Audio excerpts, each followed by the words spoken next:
E hoje, milagrosamente, o Ender me deu um tema do Evangelho. Estou extremamente feliz, né? Porque normalmente ele me dá só temas confusos, né? Temas cheios de coisas científicas. E quando ele me mandou o tema, toda vez eu brinco com ele. Ele fala assim: Wellington, você tem palestra tal dia. Aí eu brincava, colocava assim: qual capítulo do Evangelho? Aí ele mandava uma mensagem de novo rindo, né? KKKKK. E aí vinha aqueles temas que alguns irmãos já acompanharam. E dessa vez, para o meu espanto, ele só respondeu: muitos os chamados e poucos os escolhidos. E eu fiquei muito feliz com isso. Partindo dessa ideia, então, o que a gente começa a entender? Primeiro, é necessário que nós tenhamos uma ideia histórica dessa questão do chamado, dessa questão de como esse chamado chega até nós. E aí a gente volta um pouquinho no tempo e começa a entender a história da evolução da humanidade. Teoricamente, nós sabemos que no início, nas sociedades tribais, as sociedades humanas em geral, elas se organizaram de uma maneira que a religião era politeísta. Ou seja, havia crença em vários deuses, cada deus desse com a sua finalidade, com a sua ocupação específica, e durante milênios, essa ideia do politeísmo acabou sendo sedimentada e espalhada por boa parte dos territórios ocupados até então. Até que nós chegamos nos hebreus.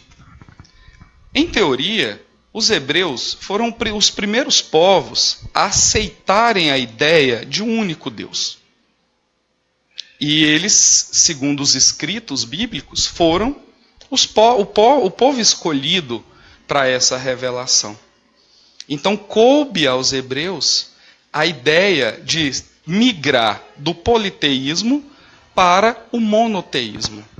E quando se entra na história do monoteísmo, a gente começa a ter uma figura central, criadora e originária de tudo aquilo que nós conhecemos. E hoje nós, pelo menos a maioria de nós, como monoteístas, ainda acreditamos nessa ideia de um Deus único, criador, que acaba transformando as nossas vidas. Então nós podemos entender que o primeiro convite que Deus fez foi feito ao povo hebreu, quando ele diz que muitos são chamados, mas poucos são os escolhidos.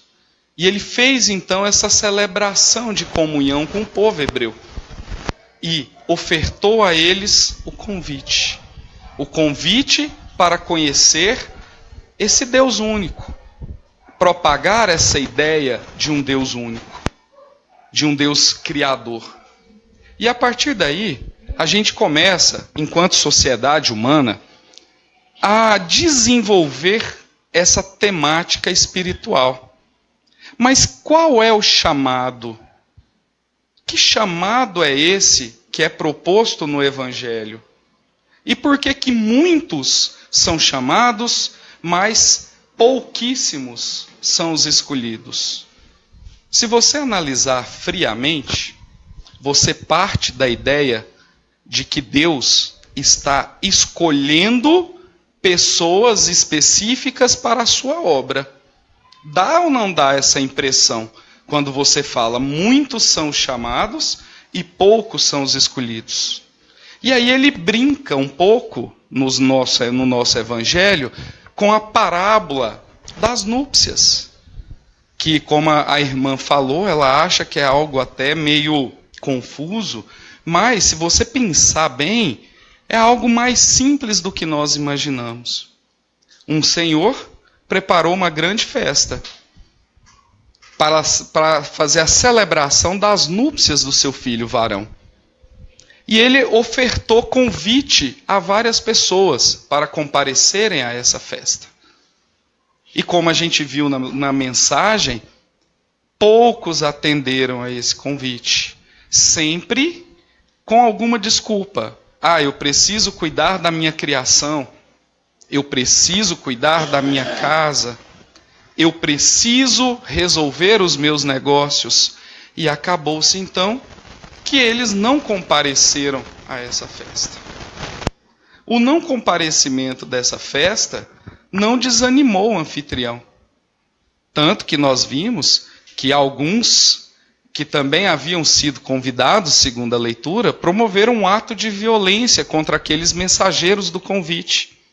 E o rei, então, enchendo-se de fúria, contra-atacou e foi lá e acabou com isso e pediu para que os seus servos convidassem a todos que encontrassem. E dentre esses todos que foram convidados, ele cita o exemplo de um que estava presente às núpcias, a essa festa, mas ele não estava usando o traje adequado. E por isso ele acabou sendo retirado dessa festa. Isso tudo parece que é meio turvo na nossa cabeça, mas a gente pode fazer uma analogia. Qual analogia? Nós podemos dizer, basicamente, que esse convite ofertado é a palavra de Deus. Deus ofertou a todos a sua palavra. E isso não foi só através do Cristo, meus irmãos. Nós nos baseamos no exemplo do Cristo por sermos cristãos. Mas fazendo uma leitura mais profunda, começamos com os povos hebreus, e os povos hebreus tiveram os seus profetas. Tanto que se você lê o Velho Testamento e até o Novo Testamento, você vai ver lá a presença de vários profetas. Quem eram esses profetas? Esses profetas eram, assim como Jesus, portadores da palavra de Deus, daquilo que Deus tinha a oferecer. E muitos desses profetas acabaram não sendo ouvidos totalmente pelo povo que Deus escolheu para receber essa palavra, que nesse caso eram os hebreus. Obviamente que com o passar dos anos, dos séculos, esse povo hebreu acabou se convertendo no que nós conhecemos como judeus. Não vamos entrar nas questões, nas diferenças, o que ocorreu, mas de uma forma simplificada, eles se transformaram nos judeus. E esse povo judeu, junto com os seus profetas, mas na figura de outras pessoas que nós chamamos de escribas, de fariseus, acabaram, por conta dessas classe específica, se afastando da palavra que Deus deu ao povo escolhido por ele, que eram os hebreus. Tanto que nós sabemos que pela ação dos fariseus, nós culminamos com a tortura e com a morte de mais um dos profetas enviados por Deus, que foi Jesus Cristo. Só que nós não podemos aplicar a ação desses fariseus como a ação do povo judeu. Não é extensivo. Nós estamos falando de uma classe. E essa classe, por vaidade, por apego às suas crenças, por não ter a humildade de aceitar que eles não eram os detentores da lei de Moisés, que também foi um dos enviados de Deus para trazer a sua palavra, se distanciaram do que realmente Deus queria. Então, quando eu penso nessas questões, eu posso fazer a ideia geral de que a palavra de Deus é o convite. E esse convite é feito a todos aqueles que tenham o coração aberto para aceitar e entender essas palavras. E aí nós temos que ser bem francos. Mesmo nos dias anteriores, nos milênios anteriores, em algum momento, a palavra de Deus foi colocada apenas para alguns? Não. O convite foi extensivo a todos. E esse convite extensivo a todos, ele continua até o dia de hoje. Por exemplo, todos aqueles que queiram podem chegar aqui no centro, à quarta-feira, às 8 horas, e a porta está aberta para recebê-los aqui, para que eles possam o quê? Receber a palavra de Deus. As igrejas, sejam elas pentecostais, protestantes ou a igreja católica, da mesma forma. Nós temos a palavra de Deus ali, sendo aberta a todos aqueles que queiram ouvir essa palavra. Então o convite, quando ele fala que muitos são chamados, ele não está abrangendo um grupo A ou um grupo B. A palavra é dada a todos. Agora, se você vai aceitar essa palavra, aí é uma opinião e uma opção sua, interior. Eu posso te fazer um convite. Ah, meu irmão, vamos até o centro, tal dia, tal horário. E você tem total direito de fazer o quê? De recusar este convite. Ah, meu irmão, vamos assistir um culto comigo, a minha igreja, no tal dia, no tal horário. Vamos até lá. E você tem a opinião e o direito de falar que não, você não vai. E foi o que estava acontecendo nessas bodas. O convite que Deus fez foi extensivo a todos. Todos foram convidados a conhecer as suas palavras, a conhecer o seu afeto. Porém, nós vimos na própria leitura que um tinha que cuidar dos seus negócios e não aceitou o convite. O outro tinha que cuidar da sua casa e não aceitou o convite. O outro foi cuidar da sua criação e também não aceitou o seu convite. Mas mesmo assim, o convite continuou a ser feito. Tanto que ele buscou a todos aqueles que estavam na rua, convidando para a sua festa. E por que ele usou justamente a palavra, a ideia de uma festa, para retratar esse convite de Deus? Porque, irmãos, quando nós estamos diante de Deus, e as suas palavras e as suas leis, elas estão internalizadas em nosso coração, segundo os nossos conhecimentos, nós estaremos assim alcançando a verdadeira felicidade. Estarmos diante de Deus, estarmos diante daquele que nos criou, que nos ofertou a vida e o livre-arbítrio, para nós é um gozo maravilhoso. E nós temos que entender essa ideia. Por isso a parábola fala de uma festa. Porque aqueles que foram e aceitaram o convite estavam diante de uma festa. E nós, diante de Deus, também estaremos num banquete de luz. Num banquete de paz, de amor. Que, na verdade, representam para nós o nosso grau verdadeiro de felicidade. Por outro lado, meus irmãos, nós não somos obrigados a aceitar essa palavra. Nós não somos obrigados a aceitar esse convite. Por que não? Porque Deus, na sua sabedoria infinita, nos deu livre-arbítrio. E o livre-arbítrio, nem Deus se interpõe a ele. E aí vem aquela ideia, muitos são chamados, mas poucos são os escolhidos. Então eu gostaria que a partir de hoje, irmãos, quando você lê essa parte de que muitos são chamados e poucos são os escolhidos, vocês mudem a parte de que poucos são escolhidos e troquem para que poucos aceitaram o convite. O convite é extensivo a todos, mas quantos realmente aceitaram o convite de Deus? Então Deus não escolheu ninguém. Você que escolheu não participar do banquete dele. Essa é a ideia geral. Essa é a questão interessante a ser discutida. Não é que vai chegar o momento em que algum ser vai olhar e falar, não, a senhora vai. Não, você não. Não, a senhora está dentro. Não. Quem vai promover a aceitação desse convite é cada um de vocês. É cada um de nós. E agora, puxando um pouco a sardinha para o nosso espiritismo, a gente ainda pode ampliar isso maior ainda.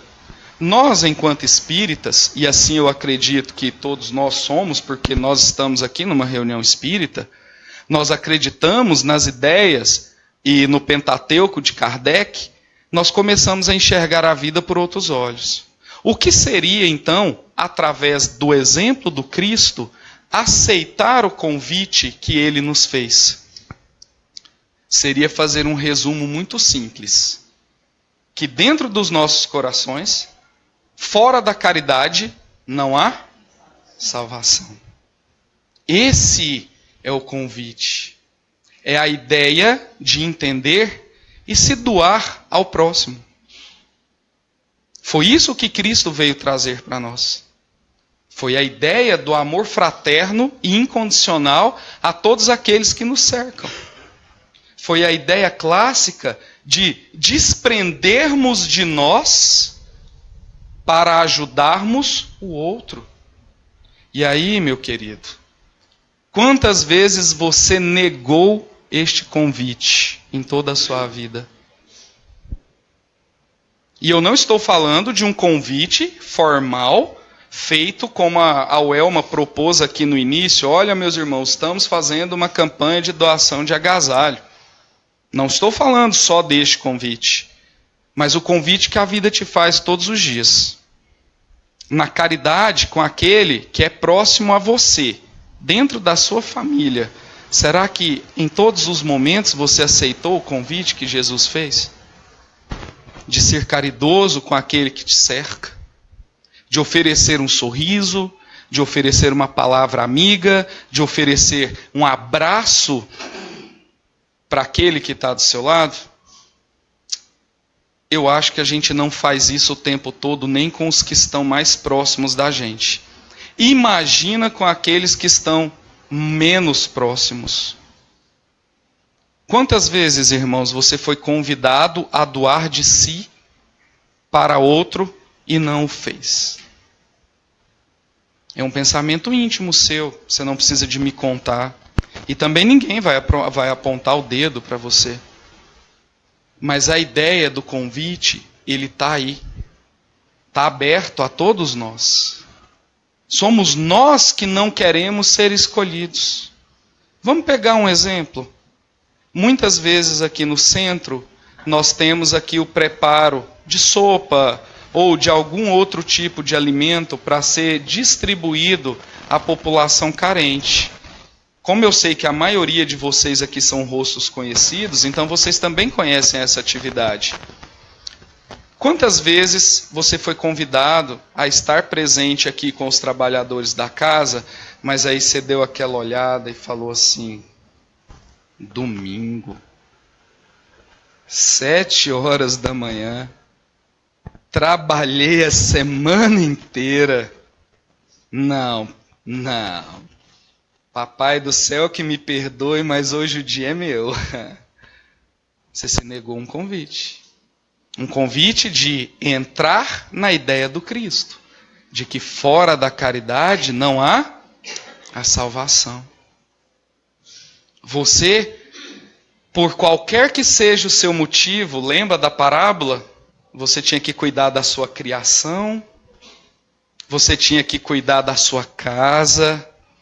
Você tinha que cuidar do seu trabalho, dos seus negócios, e o convite não foi aceito.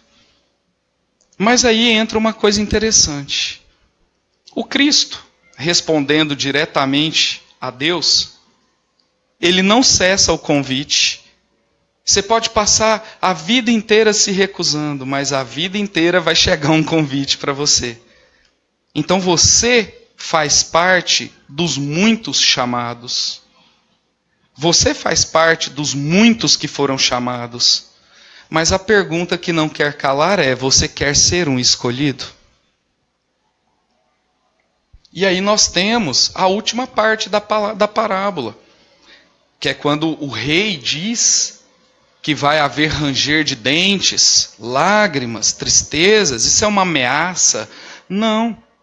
Isso é uma constatação da realidade espiritual que você enfrentará. Como assim, Wellington? Eu não estou entendendo. Irmãos, nós acreditamos na vida após a morte. Pelo menos nós espíritas acreditamos nisso. E nós acreditamos também que essa vida aqui na Terra, ela é uma cópia muito rasurada da vida verdadeira, que é a vida no plano espiritual. E quando nós sairmos aqui desse corpo, dessa matéria, e por mais que eu seja espírita, que não seja por agora, vamos ter mais um tempinho aqui que tá legal por enquanto, nós vamos tirar as amarras da carne de nós. E quando nós tiramos as amarras da carne, a realidade que hoje é sombreada por uma nuvem, a nuvem do esquecimento, ela desaparece, ela é dissipada. E aí no plano espiritual, meu irmão, você vai ter que enfrentar você mesmo.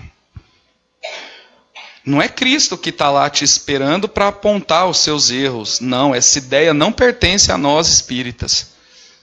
Quem vai estar lá para te apontar se você se negou ao convite da palavra e do amor de Deus é a sua própria consciência. A sua própria consciência que vai estar livre, que vai estar desperta das amarras, que vai poder estar na sua plenitude de consciência, vai fazer você se lembrar. Olha, você recebeu aquele convite, mas eu optei por uma outra coisa. Agora, irmãos, o que a gente também não pode fazer é nos martirizarmos. Nós somos seres em evolução. Nós não somos perfeitos. Se perfeito nós fôssemos, com certeza nós não estaríamos habitando um mundo de provas e expiações. Então a ideia é que nós possamos aprender. Aprender. E esse aprendizado, ele vai acontecendo com o tempo, e cada um tem a sua velocidade. Às vezes, nós que nos dispusemos a fazer palestras, as pessoas muitas vezes olham e acham que nós que estamos aqui, entre aspas, à frente de um trabalho, nós já aprendemos isso. Isso é uma mentira. Direto eu também recuso o convite de Deus. Por os mesmos motivos que vocês. Os mesmos motivos. Mas a ideia é que cada dia eu aprenda a recusar menos. A recusar menos. Até chegar um momento em que eu não mais faça essa recusa. E aí entra uma parte muito interessante. Muito interessante. Que, por enquanto, nós entendemos esse chamado que fora da caridade não há salvação, basicamente como algo que eu preciso realizar e que muitas vezes eu estou realizando porque eu tenho consciência que eu preciso realizar. Mas eu não estou realizando com o coração aberto, com o meu total amor e desprendimento.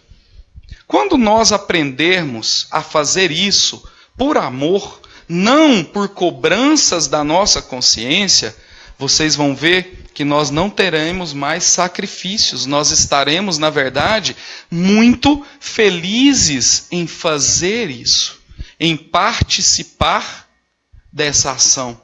É isso que vai nos dar a felicidade. Bom, estamos longe? Acredito que sim, mas estamos no caminho. E não podemos desistir dele jamais. E agora eu passo a bola da responsabilidade para vocês. Vocês serão apenas os muitos chamados, ou você quer se escolher para aceitar todo o amor de Deus, todas as mensagens do Cristo no seu coração, fazer um trabalho de melhoria, fazer um trabalho de adiantamento espiritual. São vocês que vão escolher, meus irmãos. O convite está feito. Está feito aí. E desse convite, eu vou ser bem honesto com vocês, ele é feito em todas as casas que eu conheço, de todas as denominações religiosas que eu conheço. Não estou falando só do Espiritismo. Em todas as denominações. Todas elas fazem o seu chamado. Agora é o seu coração que te guia. É o seu coração que te leva aonde você está mais afinizado. E aí fica de novo a tua escolha. Você vai ser apenas mais um dos muitos chamados? Ou você vai se escolher?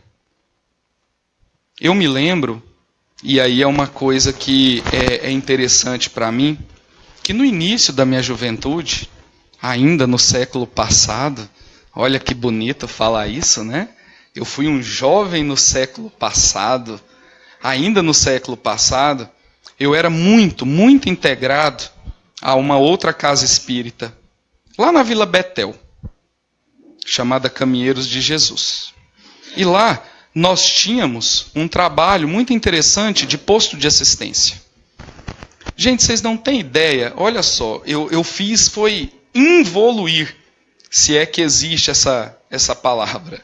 Porque durante a minha juventude, obviamente, a minha única responsabilidade era a dos estudos. Nossa, como eu tinha disposição para ir para esses trabalhos. E era legal o seguinte, que eu era rebelde. Eu não queria participar da parte dos estudos, não. Meu negócio era levantar as paredes do posto de assistência. Eu gostava era de fazer o serviço lá do peão, sabe? Era o que eu achava massa. E aquilo para mim era tão bom. E aí eu fiz o contrário. À medida que eu fui envelhecendo, que eu fui assumindo outros compromissos da vida adulta, aí eu comecei a recusar o convite. Aí eu fazia exatamente aquilo que eu falei para vocês. Domingo, eu dei 50 aulas essa semana. Eu estou cansado.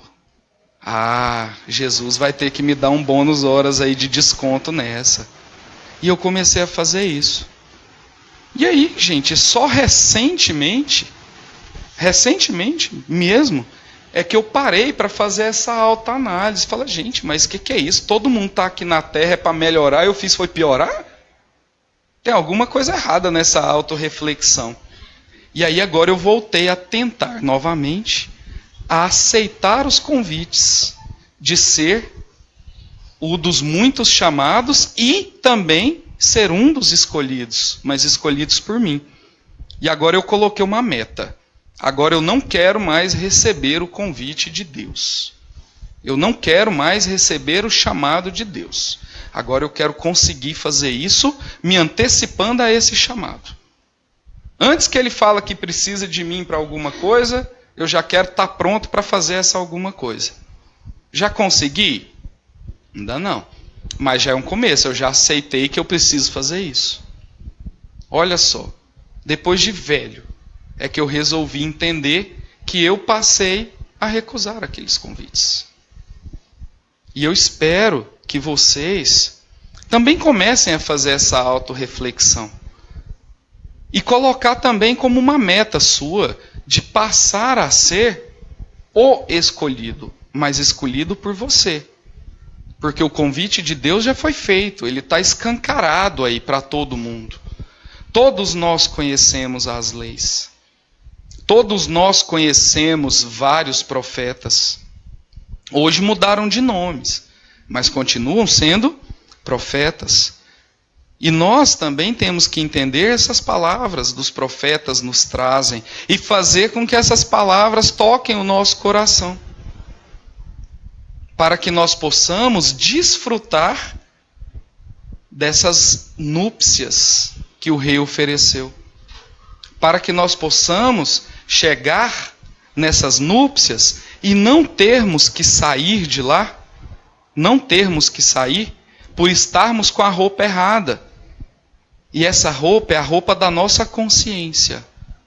É podermos nos sentir convidados e estarmos com a roupa de núpcias adequada para os festejos desse rei. Essa é uma ideia interessante. Mas agora é óbvio que se você pegar essa mensagem do Evangelho e for aprofundar, você vai ver que o que eu abordei aqui foi uma parte muito superficial de tudo que esse capítulo tem para nos oferecer. E fica a dica. Chega na sua casa hoje, antes de dormir, e dá uma lida no capítulo inteiro.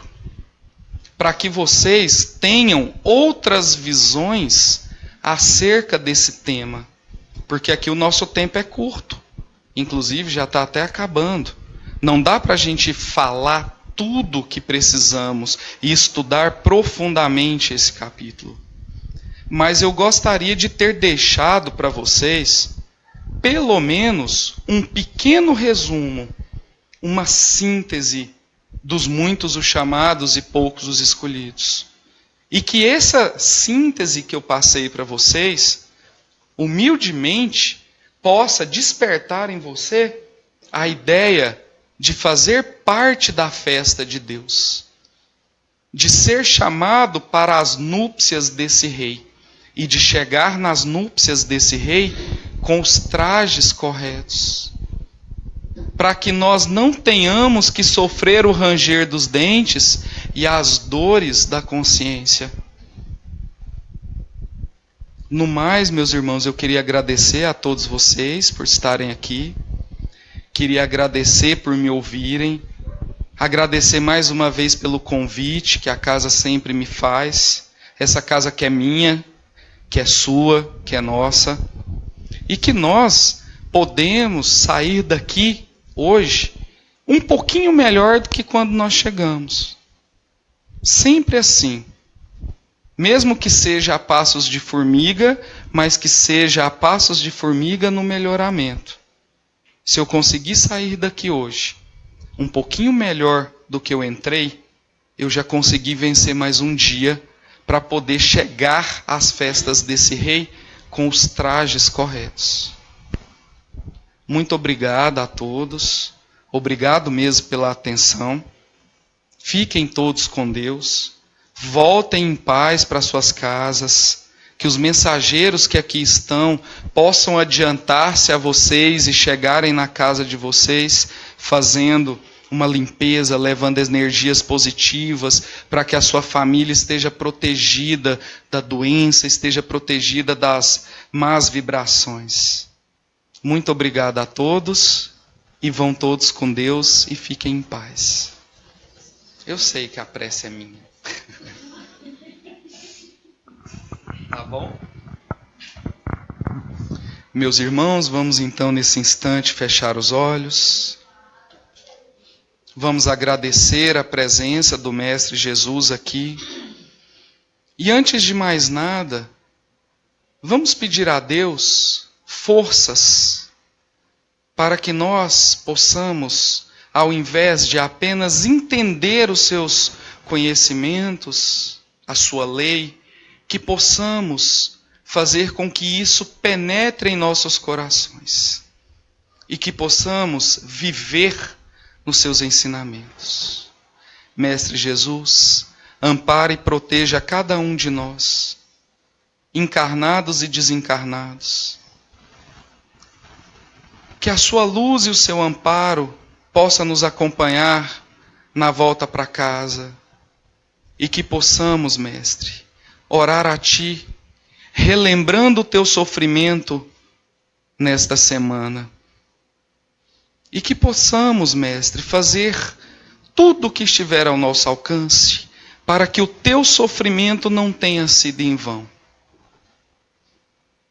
Para que a Tua palavra se espalhe como a luz do sol por todo o nosso planeta. Mestre Jesus, ampare e proteja cada um de nós. Amém.